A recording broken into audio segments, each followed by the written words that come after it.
Қазақтар бұрын исламды ұстанбаған деген кісілерге қараңыздар мынандай бір жауап. Өткенде мынандай бір кітапқа тап болдым. Ыбырай Алтынсарин атамыздың кітабы. Мұсылманшылық тұтқасы. Енді қараңыздар, бұл кітаптың ішінде не бар? Мазмұнын қарасақ, кәдімгі біздің 5 парызымыз. Намаз, ораза, зекет, қажылық деген секілді.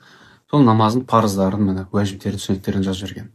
Фихтың кітабы ғой, яғни кәдімгідей. Енді қазіргі заманда мен сіздерге фихтан егер сіздер кітап іздесеңіздер, мына кітапты ұсынар едім, ислам ғылым халы деп аталады. Өзі мынандай кітап, бір көп емес. Бағасы да бір 5.000-ның ар жақ бер жағы. Бұл кітаптың жақсы жері неде? Парыз, уәжіп, сүннет, мұстахаб деген нәрселерді көп адамдар ажыратамайды. Соның барлығын ажыратып береді бір. Екіншіден, дәрет мәселесі, ғұсыл мәселесі, таяммум мәселесі, әйел адамның мәселелері, соның барлығы егжей-тегжейлі жазылған. Келесі бап, мысалы, намаздың бабы. Торговый центр, аэропорт жақтардан, мысалы, намазханаға кіріп қалған кезде, намазға имамға кім шығады деген сұрақ пайда болады да. Кім шығу керек, мысалы? Оның жауабын осы кітаптардан тапсаңыздар болады, осылай фих кітаптарынан.